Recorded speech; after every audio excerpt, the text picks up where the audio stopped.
ချို့ကလေဒီ hotel နဲ့ပတ်သက်တဲ့အတွေ့အကြုံတွေပေါ့ကျမရဲ့ဒီတက်တန်းတစ်လျှောက်ပေါ့နော် experience နေဒီ hotel လုပ်ငန်းရှင်တွေနဲ့ဒီအလုပ်လုပ်ဖြစ်တဲ့ဟာလေးတွေကိုknowledge sharing တချို့ကြတော့လိုချင်တယ်ဒါပေမဲ့ကျမတင်ကြည့်လိုက်တယ် Facebook မှာလည်းသူကဘယ်လိုခေါ်လဲဆိုဖြုတ်ချရဲပေါ့နော်တချို့ဟာလည်းတင်လို့မရအောင် TikTok မှာလည်းအဲ့လိုမျိုးဖြုတ်ချရရှိရဲအကုန်တင်ပေးလို့မရအောင်ဒီ experience တွေကြတော့အဲ့တော့ကျမYouTube channel ထဲမှာပဲ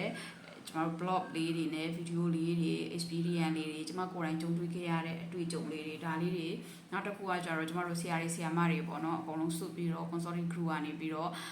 ဒီ knowledge sharing လုပ်ပေးတဲ့ဟာလေးတွေကိုကျမတို့ဒီ channel မှာတင်ပေးပါမယ်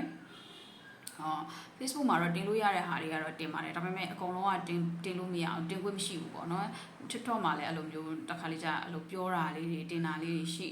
တယ်ဒါပေမဲ့ TikTok ကလည်းလက်မခံအောင်ဒီ hotel လုပ်ငန်းနဲ့ပတ်သက်တဲ့ဟာတွေကကြတော့လေအဲ့တော့တချို့ဟာတွေကတော့ကိုယ်တိုင်သိချင်နေဆိုရင်ကိုယ်တိုင်တင်တန်းတက်ပြီးတော့လေ့လာမှရပါမယ်တချို့ကျမ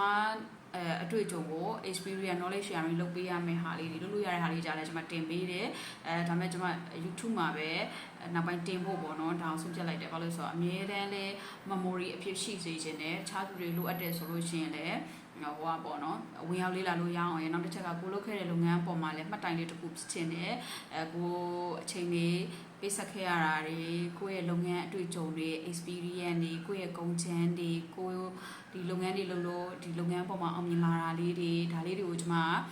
တခြားသူတွေကိုလည်းကိုလိုဖြစ်စေခြင်းနဲ့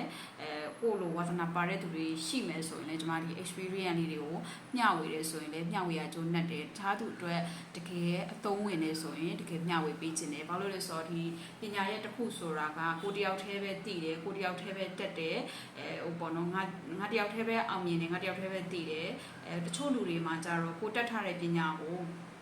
တခြားသူတွေကို knowledge sharing မပေးဘူးတေးတပန်တက်ဆုံးကိုတယောက်တည်းပဲတိတက်ပြီးတော့ဒီဆုံးသွားတဲ့သူတွေလည်းရှိတယ်ဒီလိုပညာရှင်တွေလည်းရှိတယ်တချို့ကြတော့လည်းကိုတိတဲ့ရွတက်တဲ့ရွလေးကို knowledge sharing လုပ်တယ်အခြားသူတွေကိုမျှဝေတယ်ကိုယ့်ရဲ့အောင်မြင်မှုကိုမျှဝေတယ်ဒီကိုရေးလိုက်တဲ့ကိုပြောလိုက်တဲ့ကိုတွေးလိုက်တဲ့အသုံးနှုန်းလေးတွေအတွေ့အကြုံလေးတွေကိုနမူနာ12နမူနာယူပြီးတော့ဘာပြောဒီထက်ပို့ပြီးတော့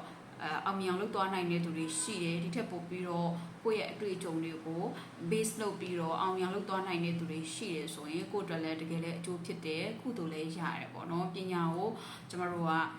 ကျမတို့စီမှာပညာဝန်းစာတွေရှိတယ်အဲ့ဒီပညာဝန်းစာတွေကိုကျမတို့ကဒါအလှူဒါနတစ်ခုအနေနဲ့ပဲ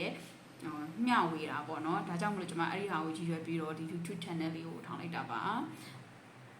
အားလုံးလည်းဝင်ရောက်လေ့လာလို့ရပါတယ်ရှင်